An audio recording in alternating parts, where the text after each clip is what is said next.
Hey y'all, happy Saturday. I know I typically do these on Sunday because Sundays are worship day for me, but right now on the Gulf Coast, we are looking at Hurricane Ida making landfall tomorrow, and I know that there won't be any time whatsoever for me to post a video. So I'm deciding to do it on Saturday morning instead. And if you guys are on the Gulf Coast and you haven't made your preparations already, I think you might be in that very small window of time left. If you think you need to leave, I strongly suggest that you leave. It's one of those things that if you've been through hurricanes, category 1s, category 2s are not a big deal. But when they start saying things like category 4, my anxiety goes up. I think I may have a little bit of PTSD still left over from hurricanes in the past. But that's par for the course, living on the Gulf Coast, I guess. So you eventually get used to it.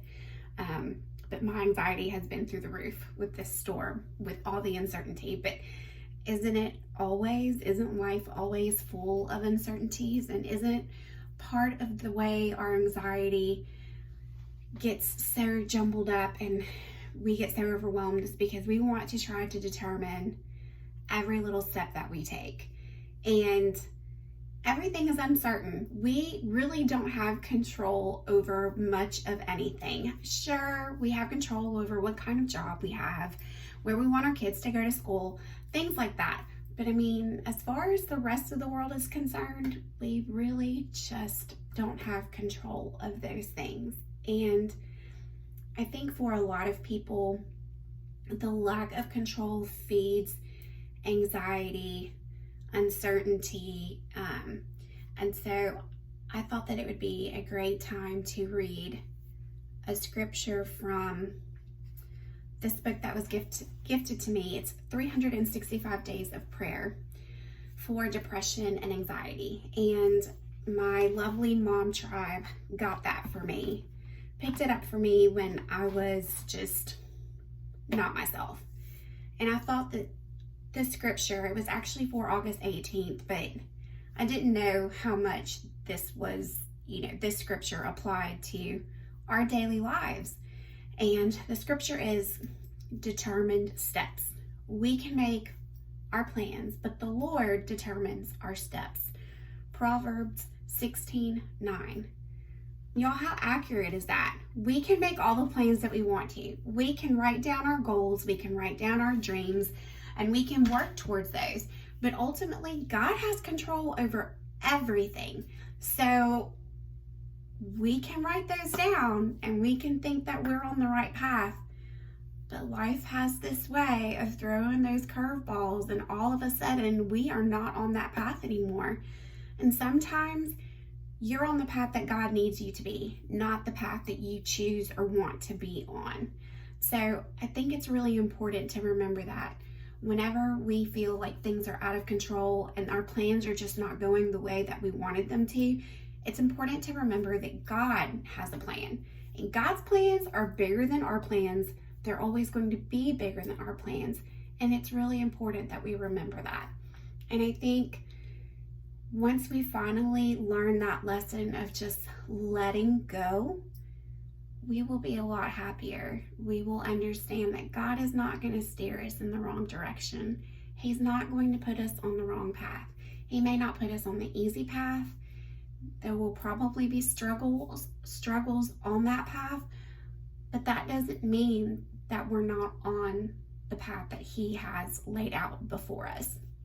So just remember that. I don't know what kind of makeup look I'm trying to go for today. I'm just going to kind of wing it. So I hope y'all enjoy it. In the meantime, I wanted to talk a little bit about what I've been going through, or the goals that I have to work on trying to make the depression and anxiety better. So I mentioned that I was starting a routine with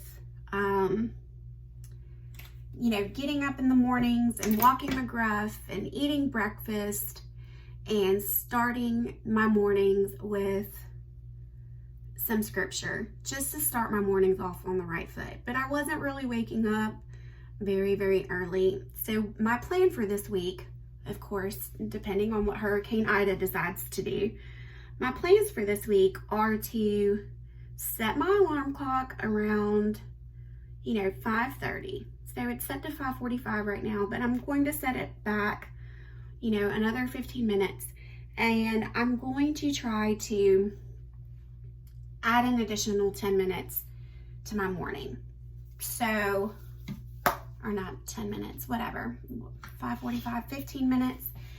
So I'll try to add an additional 15 minutes to my morning. That way I have a little bit more time to get up and enjoy my coffee in the peace and quiet and get everybody's things together. Laying out everyone's clothes the night before, making lunches the night before, that eliminates a lot of my stress in the morning too.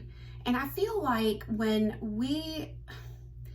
don't know about anybody else, but it takes me a long time to get up out of bed and move around. So for me, I feel like if I decide to sleep in, I wake up and I'm more pressed for time, which means I feel more rushed, and I feel like I can't, get a good grasp on the day. And that right there is a big source of anxiety for me. So I'm just thinking that, adding a little bit more time in my morning routine is going to help a lot. So I'm looking forward to that. I'm hoping that it starts this week, and I'm hoping that, a lot of coffee will help and assist me with getting up even earlier. And my ultimate goal is to probably start getting up around 5. That way I can start, other than walking McGruff in the mornings, I can also start putting in a little bit of weight training, which is what I was doing the first part of 2020. And I started going back to weights back in this past summer when the kids got out of school, because I didn't have to drop off my daughter to school in the morning. So I was like, okay, great. Well, she's gonna go to work with me because she's a summer student, so we can work out together. I think it would be really good for her, and I think she'd like it. Fast forward to July, she hates it. She doesn't enjoy working out. She doesn't enjoy being active, and then it unmotivated me as well. So I was like, meh, never mind, whatever. Maybe we'll just do it some other time. So I'm hoping that by doing some weights in the morning, I'll get back to my happy self, or it'll help get me back to my happy self. And then I'm also making my body better. So, okay, for eyeshadows right now, y'all, I'm using, this is actually Haley's palette. It's the Violet Voss palette, and it's All of You Forever. Very cute. But these colors are stunning. They are so pretty. I love them. And right now I'm using Wishful. So it's very pretty. This is what I have. As always, I put concealer on my eyelids to help my eyeshadow stay. And I'm using one of my EcoTool eyeshadow brushes. And so today I just feel like maybe being a little bit more adventurous with my eyeshadow, because who knows when the next time I'll be able to put on makeup. All right, so what other color do I want to do now? I'm going to use Charmed, which is this dark one right here. All right, and Violet Voss is also cruelty free, just in case any of you are wondering.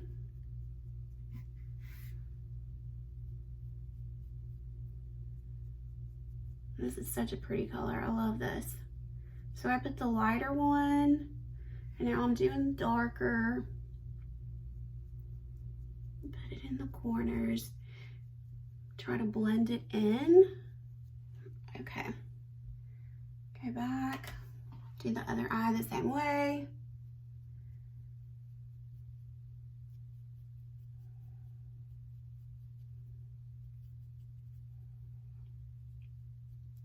I think I got it too much up here in the corner. That's okay. I can fix it. All right.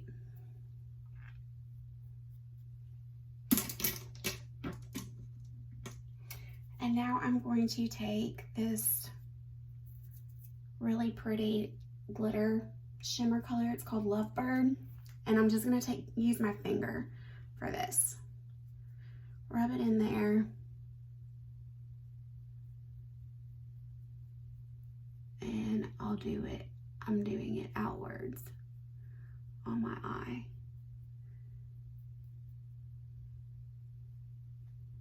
Oh, I like that. That's pretty. You'll see that, how shimmery it is? That's really pretty.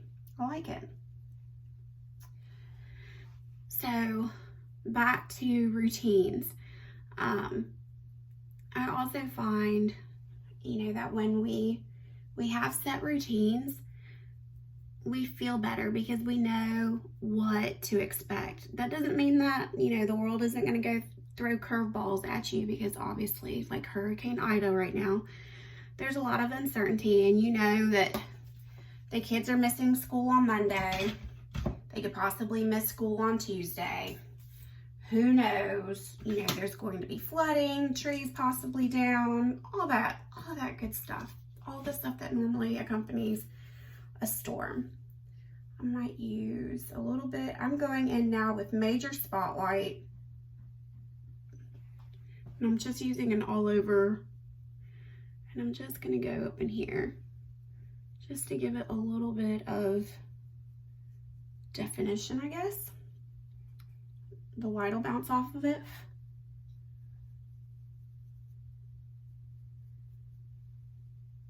And I really like how this looks. Okay. But we have to be prepared, and we have to learn to roll with those punches. And it's hard. I really know that it's hard. As a mom, you thrive on routine. You like knowing what's coming or going, what's going to transpire. You know, so I don't know about anyone out there, but I have 3 planners. I have a calendar on my desktop. I have one on my phone, and I also have one, I have a paper planner. I have one of those happy planners. Do you know what I'm talking about? And I love planners. I love stationery, but I love writing things down. I love having to have everything organized. If there's an event, I like to plan for those months in advance. I really do. I think it's really important to me to have all the T's crossed and all the I's dotted. And that makes me sound extremely OCD, and I think most people with anxiety probably have just a smidgen of OCD. And when things don't go as planned, then we start to freak out. I'm using my Beautycounter Dew Skin Tinted Moisturizer, and I'm just using my hand this morning, y'all, because I packed some of my brushes to take along with me. So I'm just making do right now. But we like to plan, and we have expectations. Let me tell you about expectations. Expectations are great, but at the same time, they're really not, because if you have too high of an expectation and you go into something, or if you have high expectations from other people, you're going to be disappointed consistently. Your expectations are up here, and what people are capable of delivering is down here. And you're setting yourself up for disappointment. I'm not saying you should settle. That's not at all what I'm saying. But we build moments and events up in our own head, so much so. You know, you have a trip planned for Hawaii, and you think it's going to be this amazing, wonderful time. And it could very well be that amazing, wonderful time. But what happens if it rains? What happens if it storms? Now your expectations for that trip have already started to unravel because of a storm. Or what happens if your family's going and all of a sudden the kids get sick? You took them to Disney World and you are expecting this wonderful family vacation. Everybody's going to be happy. Everyone's going to be thrilled. And bam, 2 kids end up with the stomach virus. So now you've spent all of this money, the kids are sick, you're not getting to enjoy it, the kids definitely aren't getting to enjoy it because they're sick, they don't feel good. So that's what I'm talking about, high expectations. And that's what I mean by life has other plans for you. So, and it sucks, But if you build up those expectations and you don't leave room for life to happen, whenever it decides to rear its head, you're going to be very disappointed. And I know that from experience. I know that when I went to Disney World, we took my daughter and my son right when he turned 4, or right before he turned 4. And we went at Christmas. Y'all, Disney World might be the happiest place on earth for a lot of people. It is not the happiest place on earth for me. And maybe it was just because we went at Christmas, which is a very, very busy time for them. And lots of families have the same ideas. But I will never go back to Disney World during Christmas ever again. We waited in lines for like a couple hours just to ride rides that had already been, at the park for years upon years. It wasn't like these were the new Star Wars rides or the Slinky Dog ride or anything. We wanted to ride the Slinky Dog ride, but literally, and we got there as soon as that part of the park opened. And when we got there was already a 2.5-hour wait. And if you have a 4-year-old, y'all, your 4-year-old is not going to want to stand in a line for 4.5 hours. It's not realistic. It's not realistic. So that amazing, wonderful, great vacation that you planned in your mind didn't happen. And it's because you set such high expectations for you. You set such high expectations for your kids. So that's part of the reason why it came, unraveled and undone. And it was sad. We still had a wonderful time. My son still talks about it. He's now 6. And he thinks, he got to see Buzz Lightyear and Woody. And that was just the icing on the cake for him. He loved it. But I felt disappointed because we didn't get to do all the things that we wanted to do. I felt disappointed because I was looking around at the people that were working at Disney World. And y'all, those people were not the happiest people on earth by any stretch of the imagination. They were like, please get me out of here. It was just, there were no light parades. You couldn't enjoy your restaurants, even like the grab and go restaurants, because it was just so packed. They had to close down the park, 1 or 2 parks, because they were at max capacity and they couldn't fit any more people in there. So word to the wise, do not go to Disney World at Christmas time. Thanksgiving is fun if you should ever go.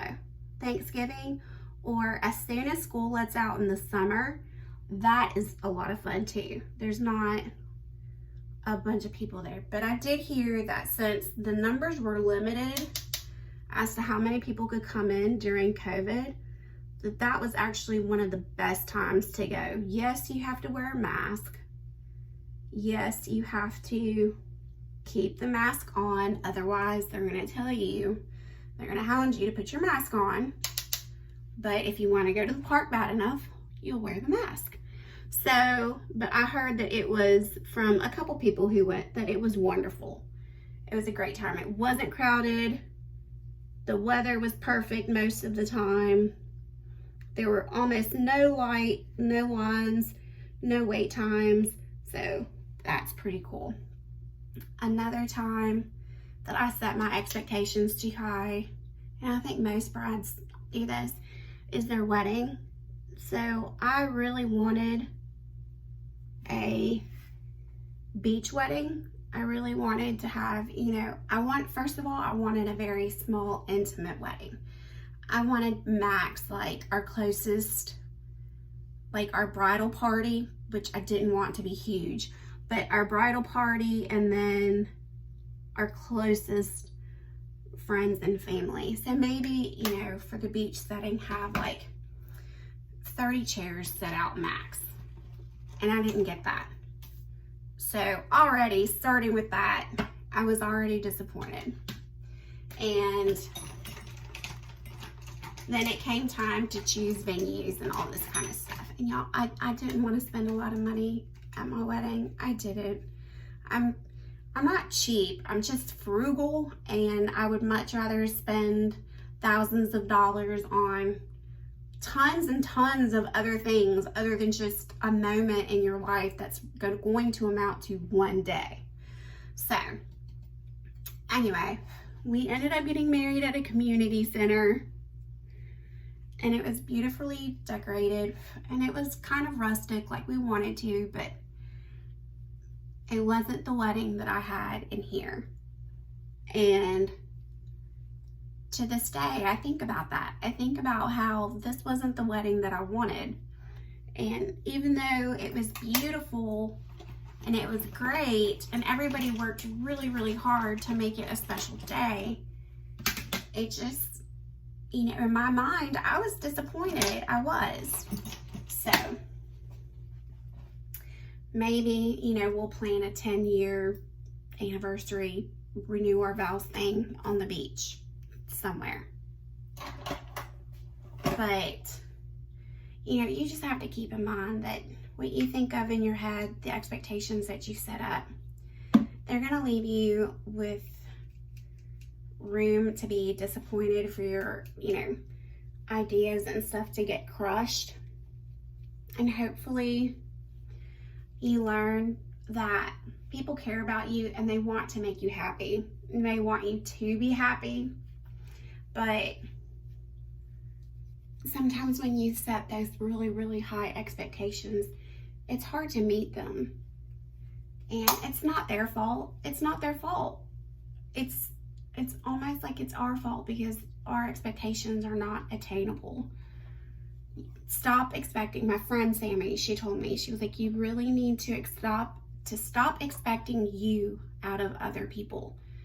And that's so true, because no one thinks the way that you do. No one acts the way that you do. You are the only person on the planet that is you. So the things that you envision in your mind are not going to be the things that other people envision, because they're not you. And that's not a negative thing. But if you continue to let your, you know, high expectations, your goals, your plans, all of those things to get in the way of enjoying life just as it is, you're going to be pretty miserable. And sometimes, you know, we plan so much for the future that we forget to enjoy the present. And I think that that's also been one of my biggest flaws recently, and one of the reasons why I'm not as happy as I should be is because I'm always planning our next trip, planning the next place I want to see, planning ahead, thinking of the future, so much so that I am not spending time here in the present with so many things that I am blessed with and grateful for, and that I could be enjoying right now. So that's also a goal that I'm going to work on, as well as my goal to getting up a little bit earlier so I can work out. You know, I think it's important. Living in the moment is very, very important. You're never going to be as young as you are today again. And life is so fragile, and your days are not guaranteed. Anything in the world can happen, and once it happens, you know, we could be driving down the street and you can get into a car wreck, and that's it. And instead of enjoying your day with your family, or your family enjoying their day with you, you spent it bickering because you didn't want to do something that they wanted to do, or because the day didn't turn out how you wanted it to, or because you were planning trips ahead of time instead of just living in the moment. So I think that's important. I think that's a lesson. Let me quit talking before I screw up my eyebrows or my eyelids. Too late. I already did it, I think. Huh.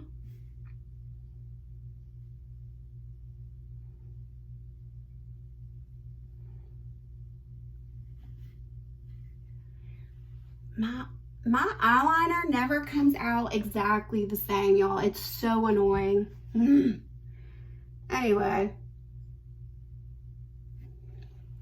But the good news is that you can change that. You can start living in the moment. You can start appreciating you can start appreciating all the things that you have in your life right now.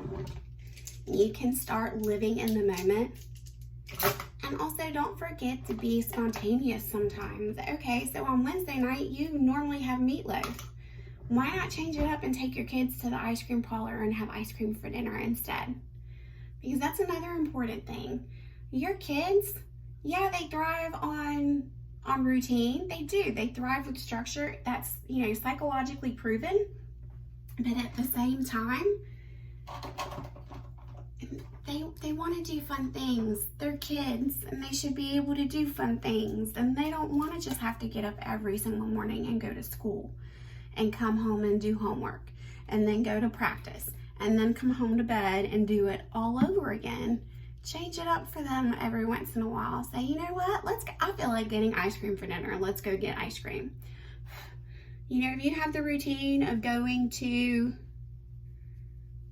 the same person's house every Saturday, stop.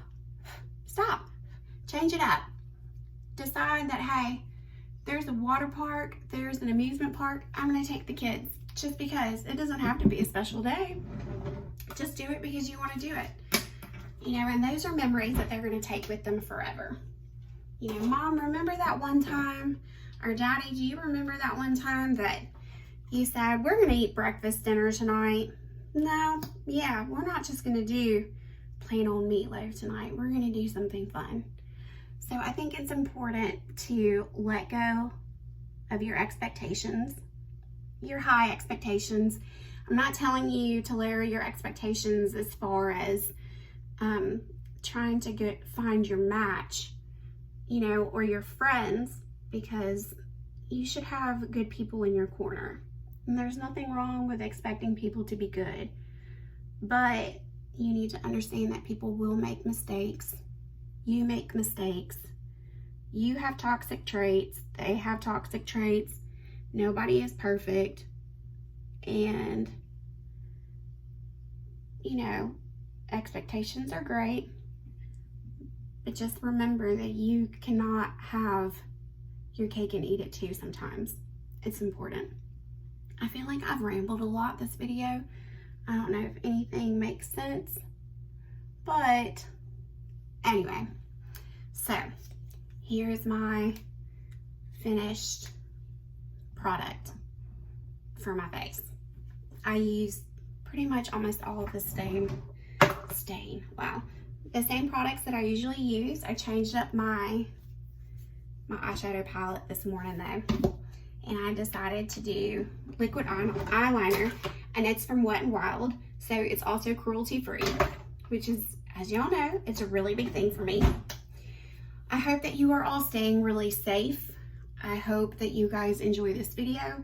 I hope that next week I'm able to make another video and that we did not all get blown away. And if you like my conversations about life and depression and anxiety and about keeping Jesus close to your heart and how he walks with you even when you forget to walk with him, then hit the little subscribe button on the bottom and you'll get a new notification whenever I post a new video. God bless y'all. I hope you stay safe.